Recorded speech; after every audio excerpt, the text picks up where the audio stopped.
I'm Dr. Joey Fawcett, and I have the privilege of hosting these each month with you. So thanks for being present. I do have a special guest with me today, whom we'll meet in just a moment. Really delighted for you to join this one in particular. Of course, I say that every month, right? As the Work Positive community looks at creating a positive work cultures that grow people and profits. That's our general theme. It's always our takeaway for you here. I want to give a special welcome because we continue to see people joining us for the first time over and over and over as we do these. So thanks to all of you who are joining for the very first time. If this is your first time, be sure to stay until the very end because I've got 2 free gifts for you. And that's the only way you can get one of them is to stay to the end. So this month we are looking at yet another challenge that we as people leaders face. And this month we're looking at the one of something that we all know we should do, but is so difficult to do in the fast pace of life today and work. And that is creating a continuous learning, positive work culture. Today's conversation comes from this little book that's my latest bestseller. We're very, very blessed that it hit #1 in 3 Amazon categories yesterday and continues there today and in all HR categories, by the way, on Amazon. This is Learn at Work. And as you know, I like to use acronyms so that I remember things and it helps you remember things too. Learn at Work. And the subtitle is The Race to Develop Talent. Now, why did I choose that as our metaphor for this book? Because things are so fast today and it seems like we're all racing to get it done. The calendar's packed and then interruptions happen and 16 things pile up while we're working on one task. And so it's very, very easy for talent development to fall by the way. So in using that metaphor, the race to develop talent, I decided that I needed to consult with somebody smarter than me about racing, who knows more about racing than I do. So I'm very, very pleased to have Eric Coombs of the Nord Group, Alcova Mortgage, joining me on this live stream today because he was my consultant. Again, the race to develop talent, and that meant I didn't know enough about racing. So Eric helped me understand racing better, specifically NASCAR racing. And just in case you couldn't tell, if this is your first time, I am from the South in the US, so it's not your imagination. Eric serves today as branch partner with Alcova Mortgage, the Nord Group, but for 13 years prior, not immediately prior, but for 13 years prior, he worked with Petty Enterprises. Now, if you know anything about NASCAR at all, that Petty Enterprises is a home of the king of NASCAR, Richard Petty. And Eric was actually the head driving instructor for the entire company. He's trained close to 70 drivers nationwide for Petty Enterprises. But the thing that I love about Eric is this dude's famous. Now, you may not have known you saw him because he was a stunt double, but he was also a consultant in the movie Talladega Nights with Will Ferrell and Herbie's Love Bug, which had Lindsay Lohan in it.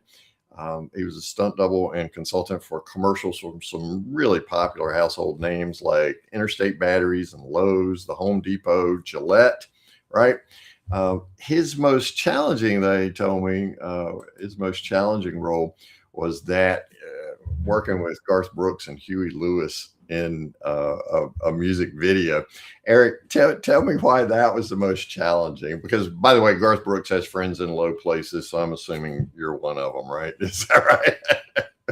Absolutely. And thanks again for the opportunity to have me here today. And what a blast it was putting this book together. But yeah, what made that so challenging was the star power. And, you know, Huey Lewis and Garth Brooks were heroes of mine, but to have to pass them in a high-speed race car while they were just standing on the track, that gets the nerves going just a little bit. Oh, man. So you told me that Garth was a little concerned that a tire might blow.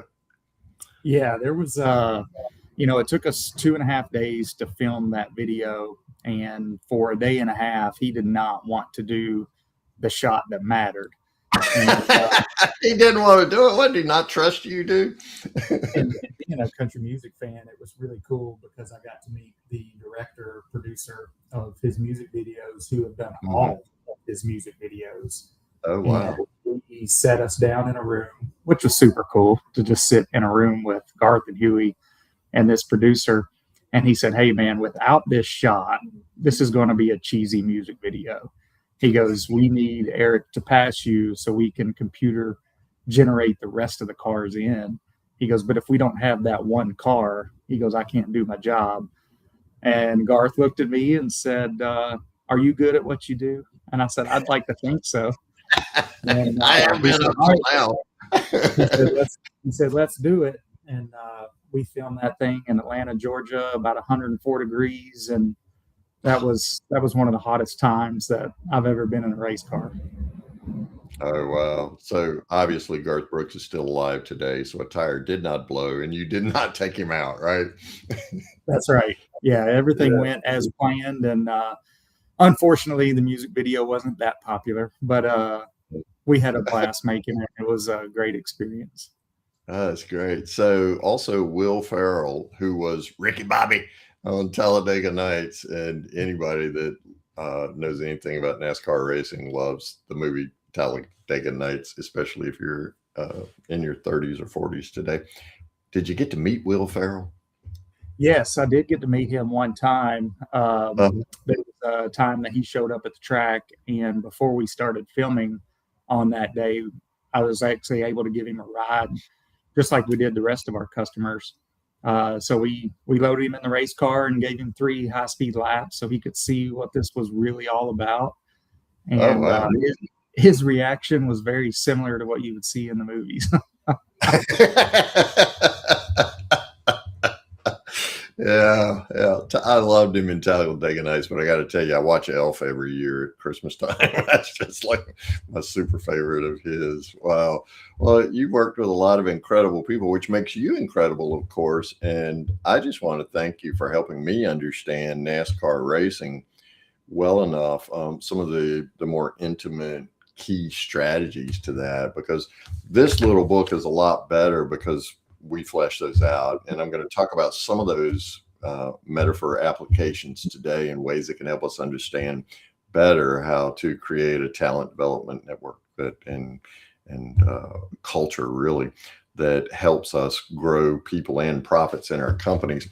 The A in learn is for accelerate authenticity. So to keep it real and to be authentic, I want you to know, Work Positive Community, I have the privilege of working with Eric and his business partner, Stephen Knorr, who are parts of the Knorr Group and Alcova Mortgage, and they are clients of mine. So, and I think Annalisa is putting up the URL right now in the comments so that if you want to do business with them, because you guys do business in a bunch of states. I know you're based in North Carolina, not too far from what I consider the epicenter of NASCAR there at Mooresville, but you guys are in North Carolina, but you can do business in states all over the country, right?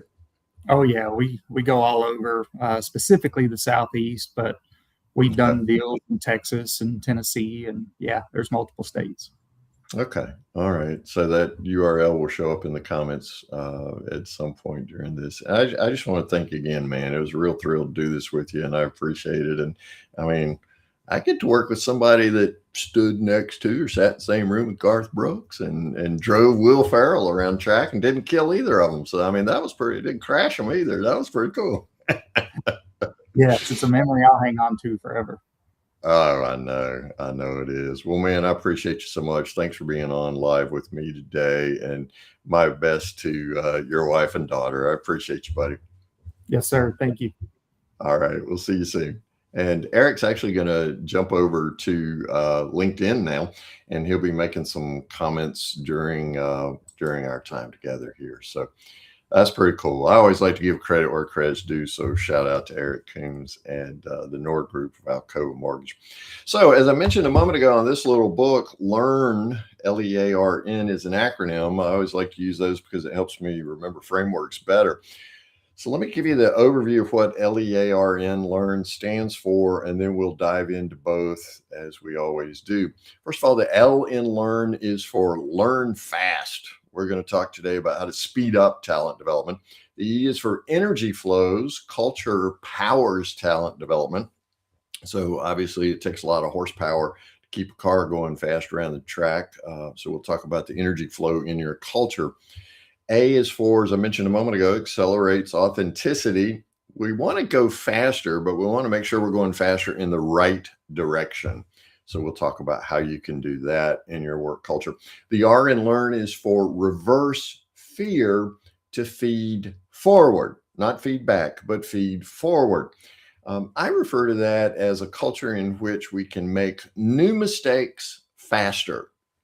We make new mistakes faster.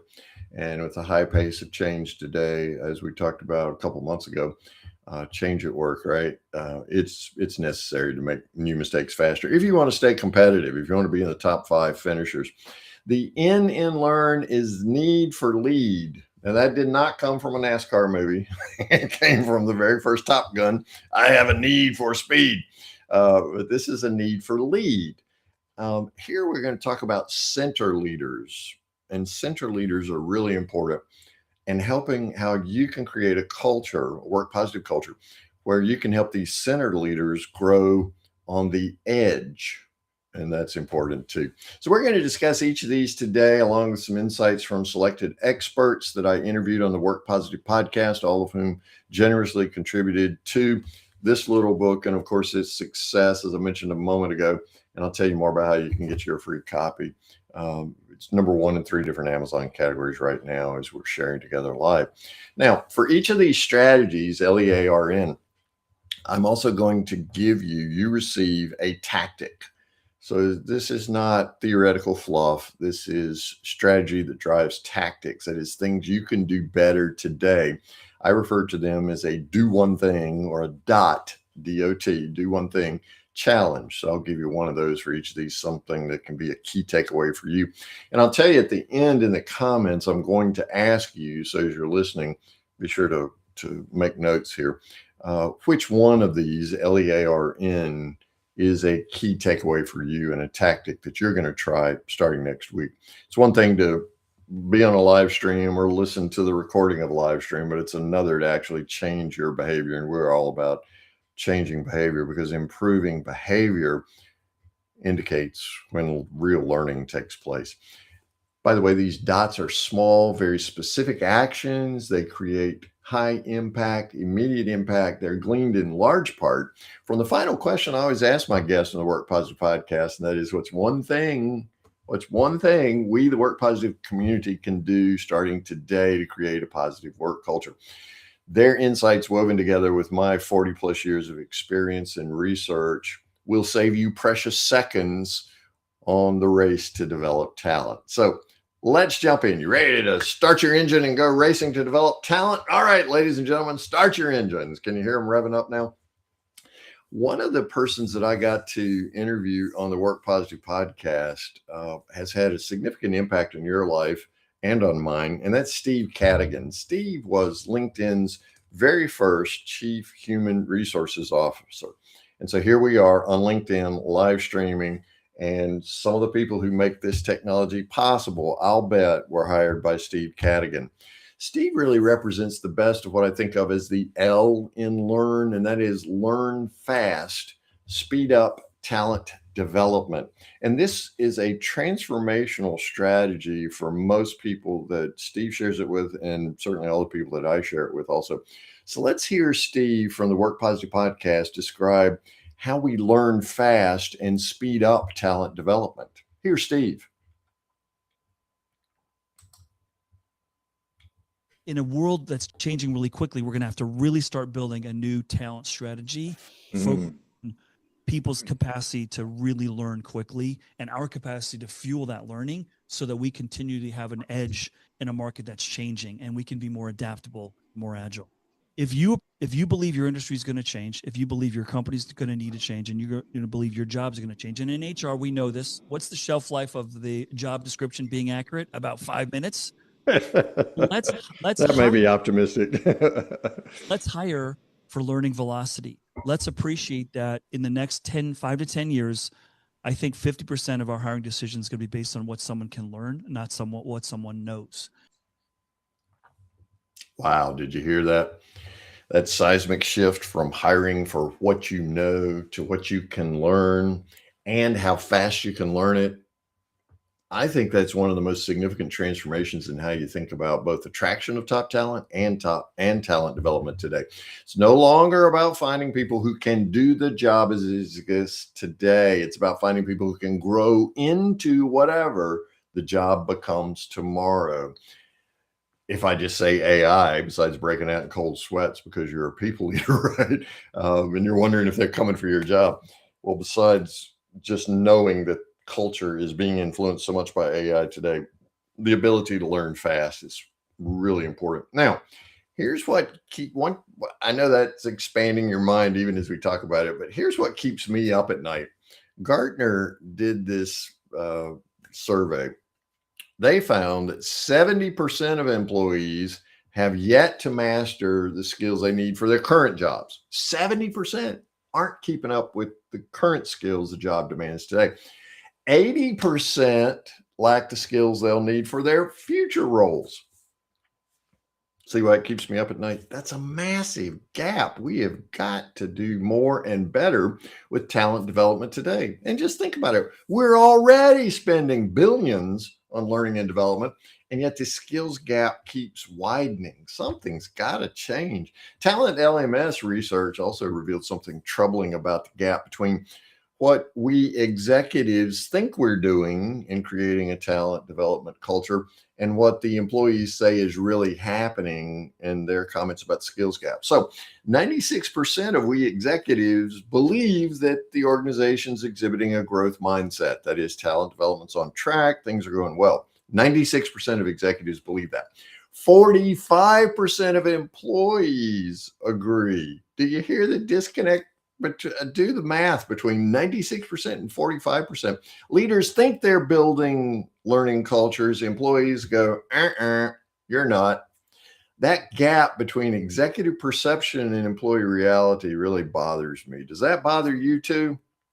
That big gap? Go into your comments and drop a yes if that bothers you too. A gap between 96%, the people in charge think we're doing well with a talent development culture, and 45% of employees say, not working out. Drop a yes in the comments there if that bothers you nearly as much as it does me. Okay, so what are we to do about that? What's the solution? This is where Eric helped me out immensely. He taught me about the communication triangle in NASCAR.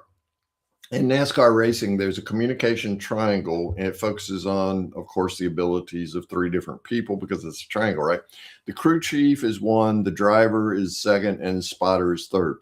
It depends on their ability to share real-time information about what's happening on the track in that moment while preparing to adjust to changing conditions. The winning teams learn fast. You see, here's what's happening. The driver is relaying the car's current response to changing track conditions via the radio headset in his helmet. Okay. Is the car too loose? That is, when he accelerates out of a turn, the rear of the car kind of moves around. Is the car too tight? That is, he can't go fast enough to remain competitive. Or is the car just right? He's driving faster and things are going. I call that the Goldilocks position, right? So the driver is constantly relaying that information to the crew chief. The crew chief is hearing that information that's relayed. He's taking notes. He is preparing for the next pit stop. Now, you never know when that next pit stop is going to happen because somebody could wreck or, whatever, or you could get to go racing until you start to run out of fuel and you need to come in. But the crew chief is making notes and preparing adjustments to the car at the next pit stop. Those are based on previous testing, and we're going to talk more about that in just a moment and how that occurs to know how the car drives best under certain conditions. But there are things he's listening to the driver describe, like, and deciding we're going to adjust the track bar this much, or we're going to put less tire pressure in the right rear tire, so we're going to drop it to X pounds. Any other variables that he thinks. Now, there's a third person besides the crew chief and the driver who's participating in this communication triangle. He's called the spotter. The spotter sits way up high, and he's in a perch where he can see the entire track. In NASCAR parlance, they refer to the spotter as the eyes in the sky. He's radioing to the driver data that's only available from his perspective. You see, you don't want the driver looking in his rearview mirror, because every time he looks in his rearview mirror, he slows down, right? Slowing down does not win races. So we want eyes forward, foot in the floor, right? Hands on the wheel, moving forward the whole time. The spotter lets the driver know what's going on behind him. He lets him know when he's clear of cars that are behind him and there's a gap and he can pass a car in front of him. Spotter also alerts the driver to how many car lengths there are between him and the car that's right behind him. And what that's doing is telling the driver how fast he and that car right behind him drove the last lap, because obviously if that car passes him, he's now spot down and it's harder to get back up into the clean air in the front. So this is real-time data that lets the driver know I'm getting faster or I'm slowing down. So here you've got this incredible communication triangle, if you will, between the driver, the crew chief, and the spotter. And that's how the team learns fast in real time. And it's fast learning that wins races. So how do you apply the communication triangle to your work culture and the race to develop talent? Well, let's think of your employees as your drivers. They're on the work track. They're driving sales, widget manufacturing, whatever else it takes to make the company go round, right? Then let's think of the crew chief, and I'm going to tease this out more in just a moment. The crew chief is your leader. The leader is the one who listens to all the different data points and wisely clarifies the best direction forward, so the organization celebrates in the winner's circle when this race concludes. Now, who are the spotters? What do you say we think of the spotters as your customers or clients? Because they're the ones who can see the entire track. They can see far more than the driver or the crew chief, right? The leader or the employees. They see all the various teams who are competing to win their business, and the extent to which the employees and the leaders form a partnership to collaborate with the customers about what they see and want to win, the solution to their problem, is the extent to which the company wins. The clients are the company's eyes in the sky as to where the competition is, who else are you considering doing business with, and what they're driving towards. So you learn your place in the race from your customers and clients. They see what you can't, their perspective, and your quick responses to customer data is what wins races. And you're winning not only your race as a company, because we want you sustainable, we want to grow people and profits, but also the customers, because they're getting their problem solved by you and their relationship with you. So when the leader and the employees communicate well with the customers and the clients, the race to develop talent is won. Grow people and you grow profits. Your customers spot the winning that comes from learning fast, and they join your team. They say, hey, can you do this? Can you do that? Can you help me in this way? So you've constantly got customer data coming from your spotters or the eyes in the sky, right? Who doesn't want to celebrate in the winner's circle with that kind of relationship, right? So let me give you your learn fast. The L in learn is for learn fast. Let me give you your do one thing, your dot challenge here. I want you to go to 3 team members this week. Okay. Go to 3 team members this week and ask them, what's one skill you'd love to develop this year to serve better? Go to 3 team members this week and just ask them that question. What's one skill you'd love to develop this year to serve better? And then please be quiet after you ask the question and listen, really listen. Don't jump into solution mode. Don't explain, well, we can't do that, that's too difficult, or we can't afford that right now. Don't do any of that. Just listen and take notes. For you see, when you as a people leader help team members know their growth matters to you and the growth of the company, they naturally bring more of themselves to the work. It's like, instead of looking in the rearview mirror as the drivers, they're looking right out front. That's when they learn fast. So the L in learn is for learn fast, speed up talent development. So you got the first part of the race to develop talent and how you can win. The E in learn is for energy flows. Culture powers talent development. I know you have, so let me just ask you anyway. Ever walked into a room and immediately felt the energy shift? Some people just have that effect on a room dramatically, right? They walk into the room and you feel the energy go zing, it's more energy. Other people raise the energy in a room by leaving the room, right? Some people leave a room and the energy goes up. They are what I like to call Eeyore vampires, right?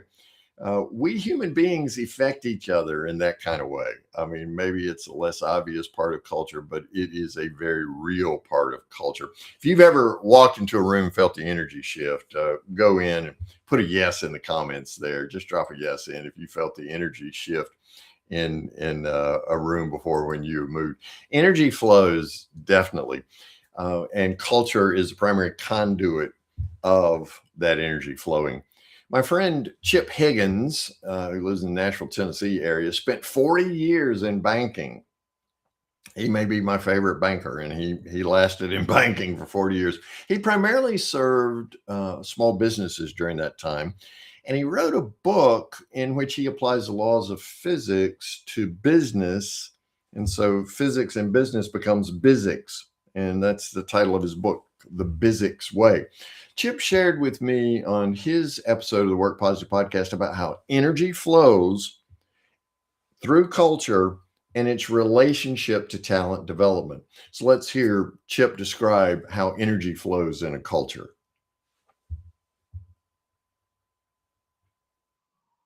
The culture part of it to me really comes when you think about, okay, I'm personally on fire for this idea. Mm-hmm. How do I get that to everybody? And you realize, like, the power grid in a company is the culture. I mean, is what carries that energy across.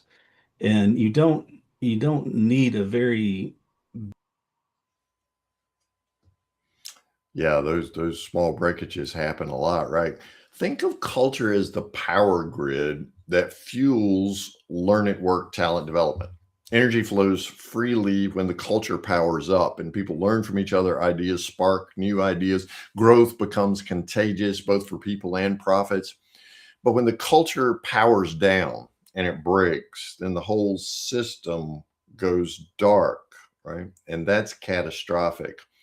Within our companies, that happens. I mean, right now on the island of Cuba, right? That's happening. And so we see a lot of devastation and people having to do without power on that island.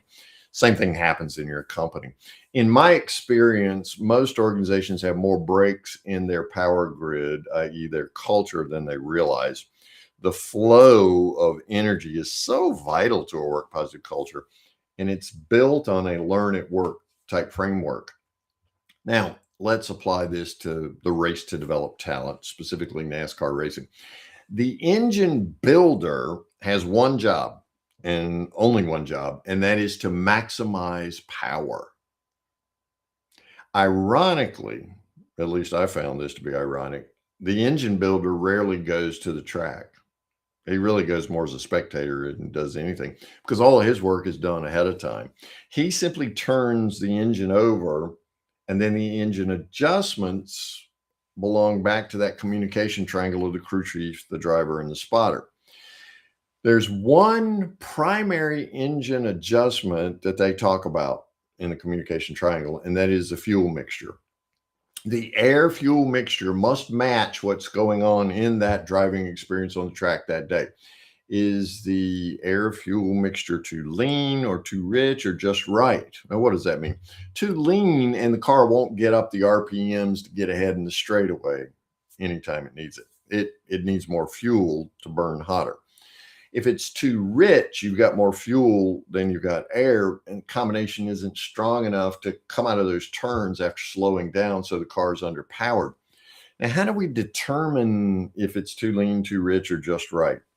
We examine the spark plugs.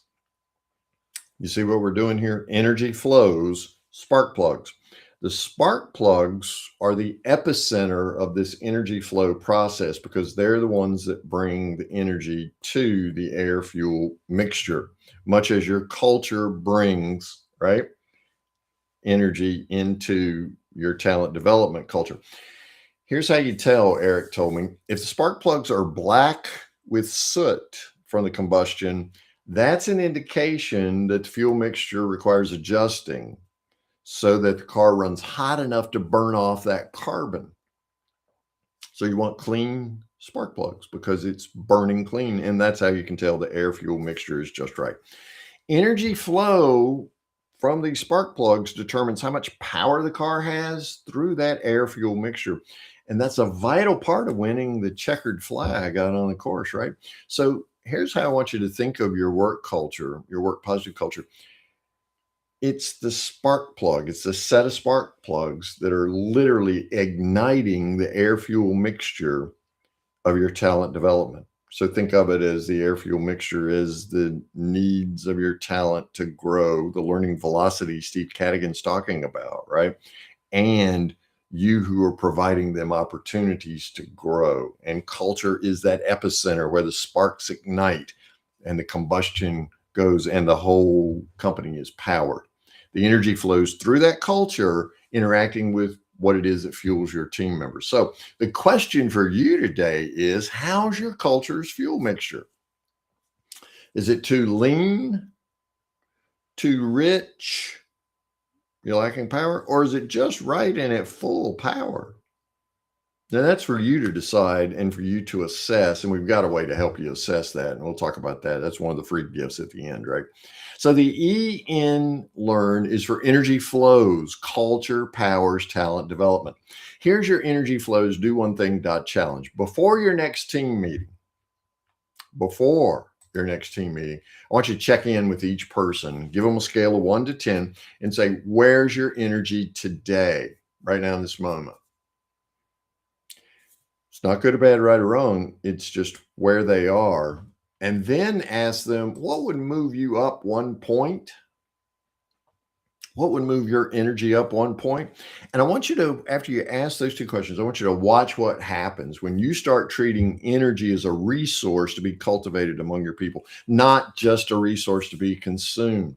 It's a small shift, but it signals to your team, hey, I care about you and what's going on with you and the way your energy is right now. That care turbocharges, if you will, the exponential energy flow that, as Chip Higgins tells us in the Bizix way, squares to create momentum that powers your culture to win the race for talent development.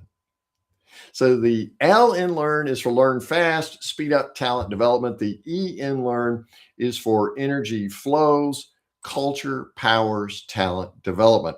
So let's move on to the A in learn. And the A in learn is for accelerate authenticity. Yes, we want to go faster so we win the race to develop talent. It's imperative we go faster in the best direction or in the right direction. In NASCAR racing, Eric told me that the drivers who win races accelerate, and they do 3 things. First, they adapt to the changing conditions of the racetrack. Secondly, they test and discover the fastest lines. That is it on the high side of the track or the low side of the track where the car grips better? That is, those tires hang on to that track, and so you can go faster. Third thing is, do they consistently run those lines until the conditions change again?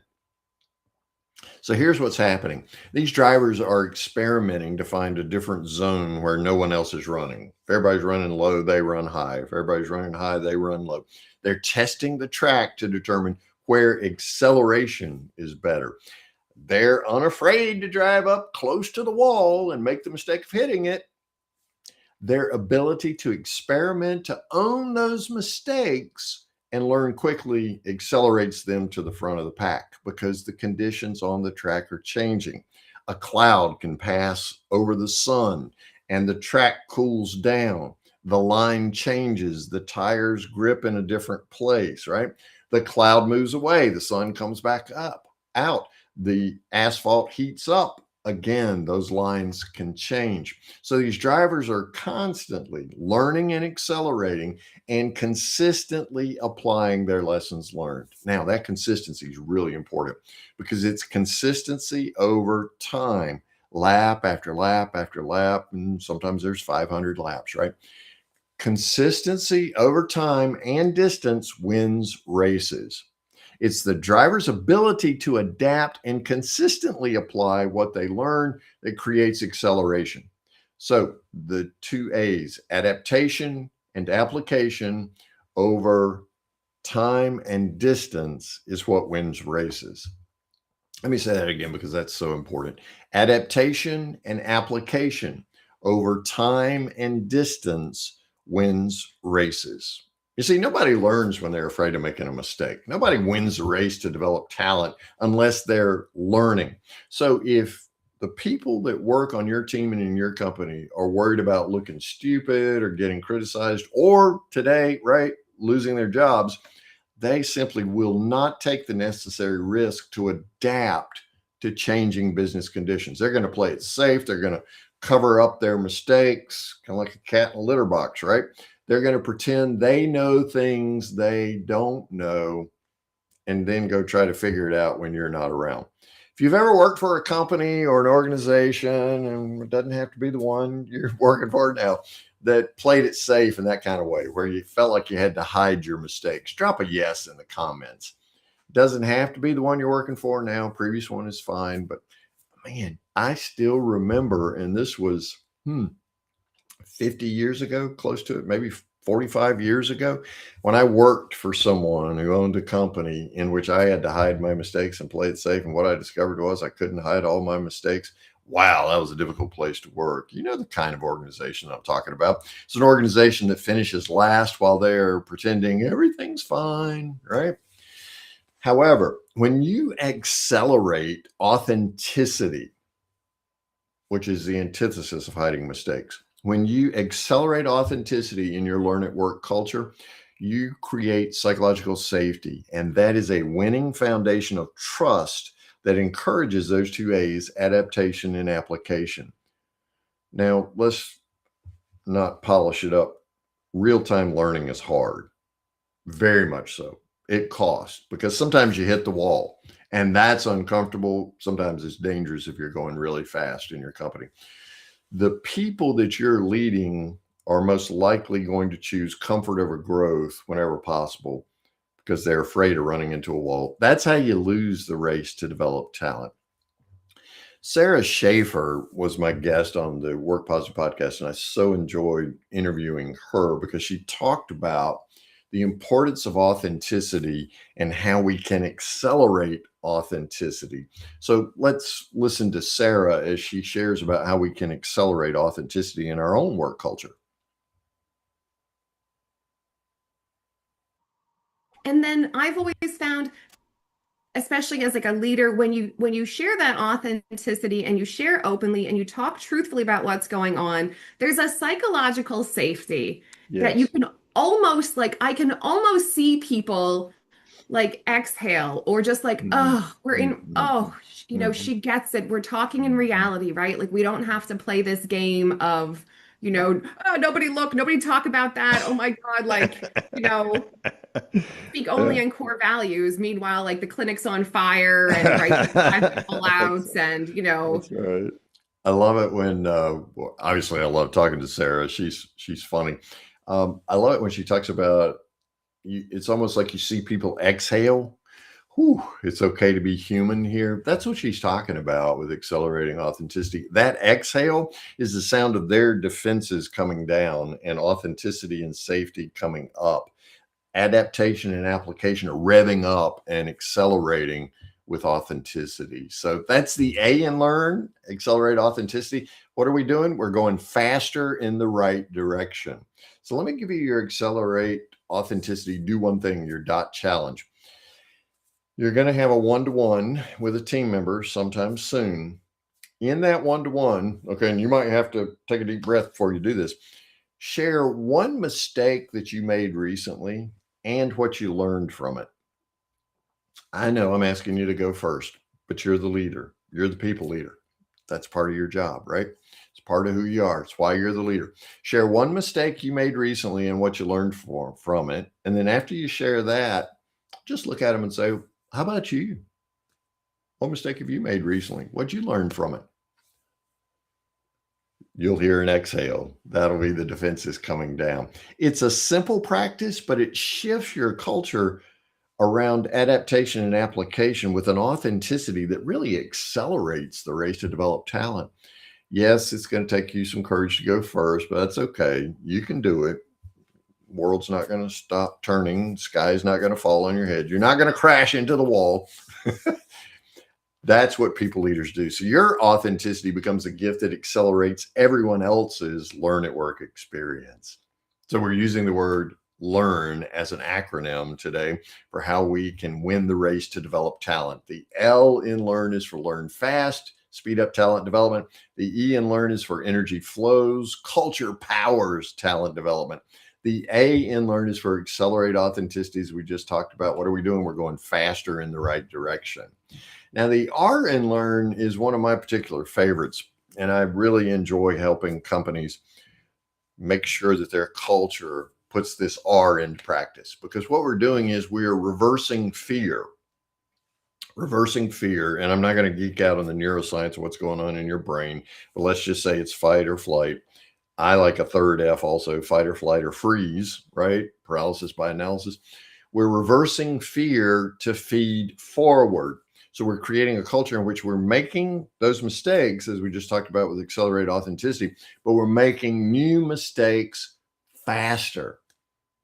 Now, feedback is what we so often give to our employees. And it happens in a performance review. And usually it's that thing we have to do at the end of the year, right? The companies I work with and culture architect with and consult with and coach around, most of the time their performance reviews fail miserably. First of all, nobody wants to do them. Secondly, nobody learns anything from them. Why? Because they're focused entirely on the past. It's what happened last quarter. It's what went wrong with that project 6 months ago. It's what you should have done differently.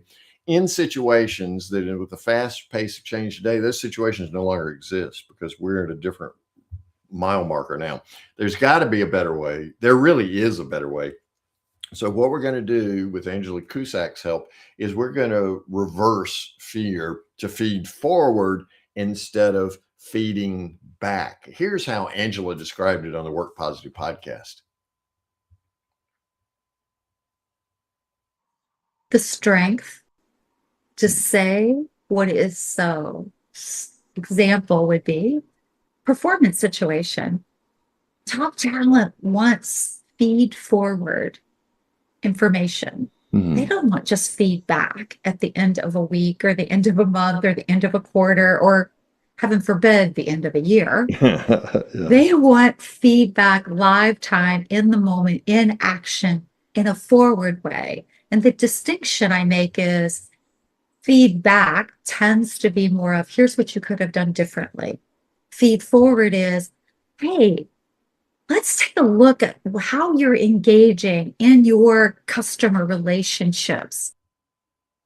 Gotta love it. Now, winning NASCAR teams take feed forward to a whole new level.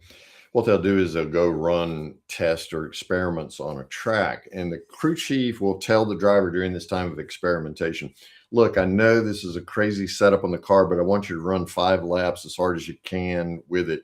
I need this for the notebook. And this was a new concept that Eric shared with me.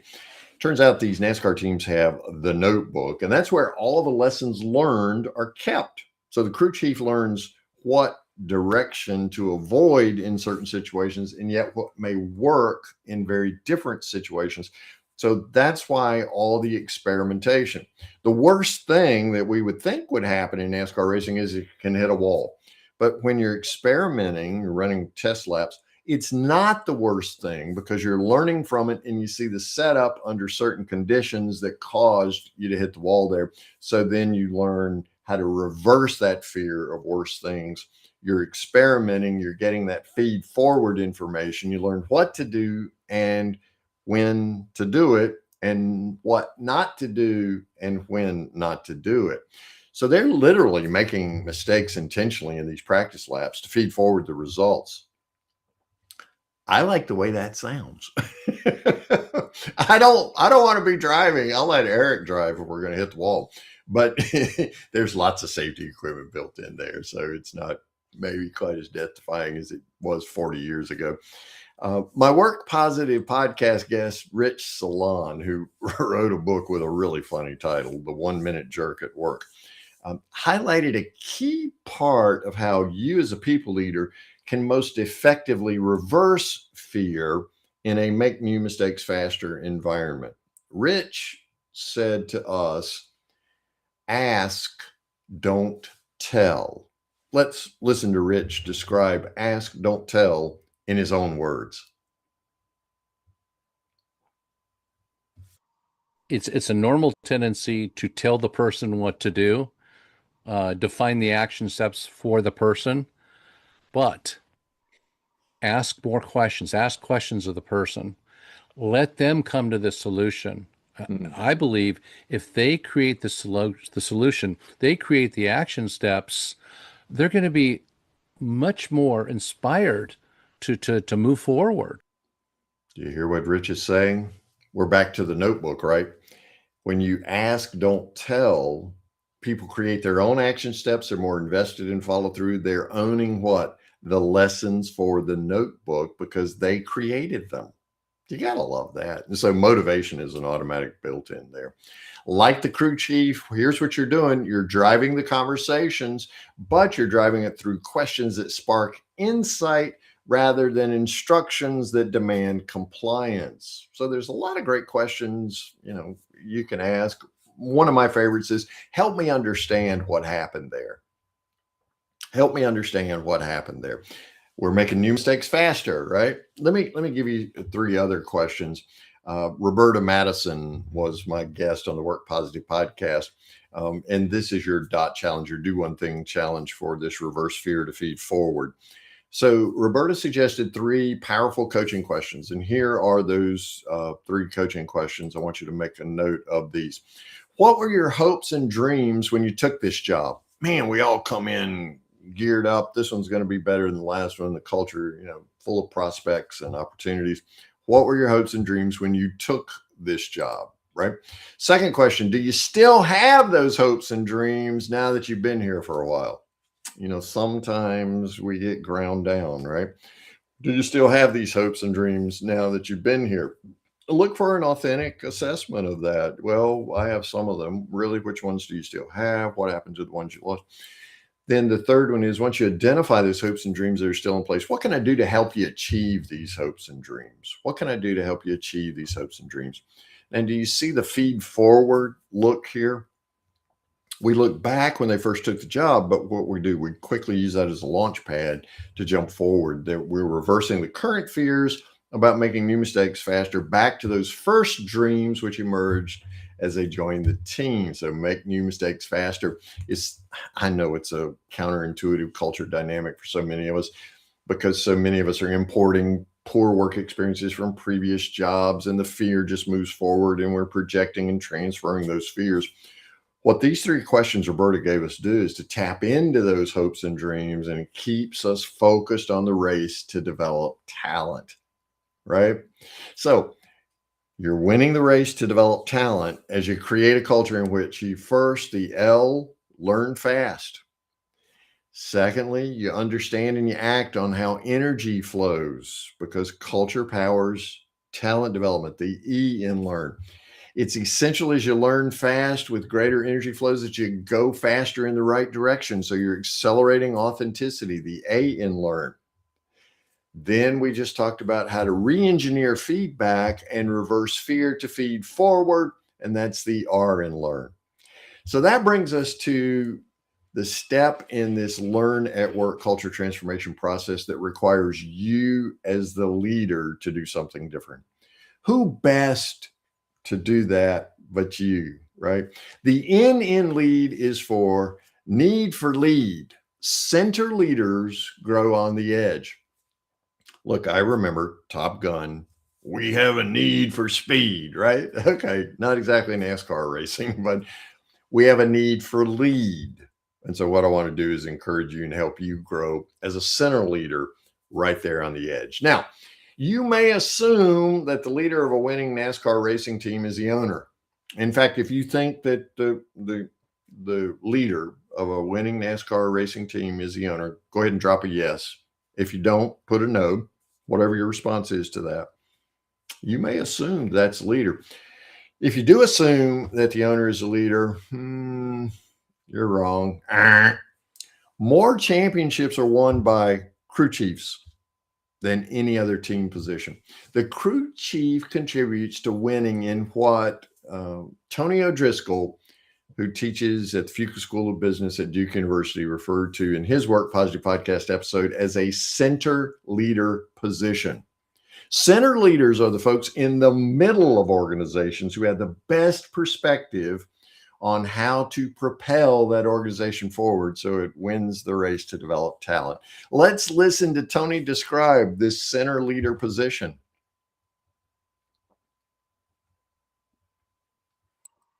If all the people on the Planet Vanished today, there's nothing that organizations would do. They're just inert pieces of furniture or computers that, so literally humans breathe life into the organization.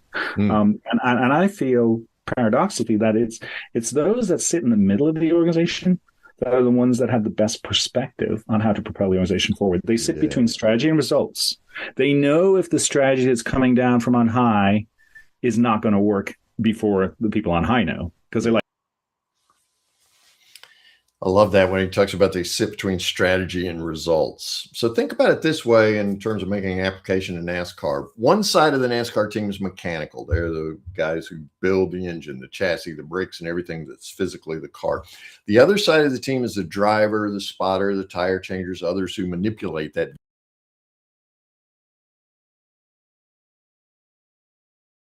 Of these personnel is the owner. He and his administration take care of the things like securing what? Strategy, like sponsorships, hiring the crew chiefs and drivers, and actually funding the enterprise. Now, the magical position of center leadership between results and strategy is where that crew chief sits. He's coordinating learning from every position through his role, where he digests all these data points, and then he acts through collaborative relationships to win. He's evaluating each lap of each race to feed forward, and he's experimenting between races. It's the crew chief, that center leader, who's assimilating all these data points and delivering strategies that promise the best results. Eric also told me how the crew chief is the one who inspires confidence in each person because of this constant evaluation, but moreover, he does it in such a human-focused way that he makes each person, at least the best crew chiefs do, he makes each person believe that I'm the best. I'm the best at what I do. And it's that winningest crew chief who leads his team from this calm, self-assured posture that repels blame and attracts maximum effort with a cooperative, or as I like to think about it, work positive dream team spirit. Tony O'Driscoll, whom we just heard from, titled his book Everyday Superhero. I love that title because center leaders, like crew chiefs, you are a center leader, right? Have the potential to be superheroes in their organizations, not with capes and superpowers, but with small acts of leadership that create outsized impact. It's a moment of encouragement. It's a question that sparks insight. It's a decision to invest in someone's growth. These are everyday acts, but they're multiplied across the organization, and they inspire the confidence of, hey, I know I'm the best, and it creates a learn at work culture. So it's the NASCAR crew chief who's the everyday superhero, this center leader of winning race teams. And they're winning the race to develop talent from that center leadership position. And they're inspiring confidence for success. So how do you do that? Well, let me give you your need for lead, do one thing challenge. Tomorrow morning, before you check your email or review your to-do list, I want you to ask yourself a question. What will I do today to help someone on my team learn and grow? What will I do today to help someone on my team learn and grow? Maybe it can be asking a powerful question like the ones we just talked about. Maybe it's sharing a mistake you made and what you learned. Maybe it's sitting with someone and working through a situation together. Maybe it's just simply saying, hey, I don't know. Let's figure this out together. Well, whatever it is, just do it. Do that something tomorrow morning, and then do it the next day and the next day. You see, a learn at work culture in which you win the race to develop talent builds through small actions like that, consistently taken by leaders just like you, who know that growing people also grows profits. Now, what I'd like to do is give you an opportunity to list a key takeaway there in the comments section. Which one of these did you get the most from? Do you think that you can adapt most quickly into your own culture? Is it the L for learn fast, the E for energy flows, the A for accelerate authenticity, the R for reverse fear to feed forward, or the N for the need for lead? Just drop that letter into the comments there, the L, the E, the A, the R, the N, the one that provided you with the most key takeaways today. So I promised you 2 free gifts. I know we're about out of time, but let me give you those 2 free gifts quickly. This little book, Learn at Work, The Race to Develop Talent, that is right now sitting at number 1 in 3 different Amazon categories, all about human resources, is yours free today. I can't promise you that it'll be free if you're watching this recording, but I can promise you that it's free today live. And that's one of the things we do, especially for the Work Positive community each and every month, is to make our little book live. Free Kindle copies available right now. Go to Amazon and you'll find it. In the comments, I think we're going to drop a URL for you there so that you can have it to click on right now if you want to. If it's no longer free on Kindle, though, just connect with me and message me on LinkedIn and just say, hey, Dr. J, I want that Learn at Work book. Hook me up. I want a free digital copy, and we'll message you back on LinkedIn with that. Also, if you will go to workpositive.today, we will help you discover which mile marker, where you are in the race to develop talent, because we've got a free culture assessment there based on what I've discovered in my over 40 years of experience and working with amazing people like the ones that we've heard from today. We've got an assessment there. It's only 13 questions. It takes you about 3 minutes to do it. So you're more than happy to go to workpositive.today and to find yourself where you are on your particular culture assessment right there. Okay. So you see that there. Let me see. We've got Eric's talking about relationship with the team. Yeah. Energy does drive them, doesn't it, man? That is so important. Thanks for that key takeaway. Oh, you were in Hickory? Man, that's a beautiful neck of the woods. That really is nice. Let's see. Kim Ritter. I thought I saw a comment from Kim. Here it is. Oh, your parents lived in Hickory. Oh, you lived in Indy, Kim? You know a little bit about racing. Okay, I didn't ask you any questions. Is that okay? Kim, I knew I didn't know, so that's why I connected up with Eric. And Eric, I want to thank you again, man, for being such an awesome part of what we're able to do and to share with people here. Go get yourself a free copy of this little book, Learn at Work, today, right now on Kindle. If you're watching the recording, just know that it's still available to you free. Just reach out to me on LinkedIn and message me. Each and every month, I am so excited and ecstatic about sharing this time with you. So thank you. Thank you to Kim for her comments. Thank you to Eric for joining me live. Be sure to see the Alcova Mortgage URL there. And through that, you can reach out to Eric and get to know him personally. Just an amazing individual. Please go win the race to develop talent, because the companies that win this race to develop talent, the companies that learn at work today, are the ones who are going to be here in 5 or 10 years as AI continues to assault all of us, right? And to become a great tool for us to use. I'm Dr. Joey Fawcett. Thank you so much. May you work positive for the rest of this day and for the rest of your work life.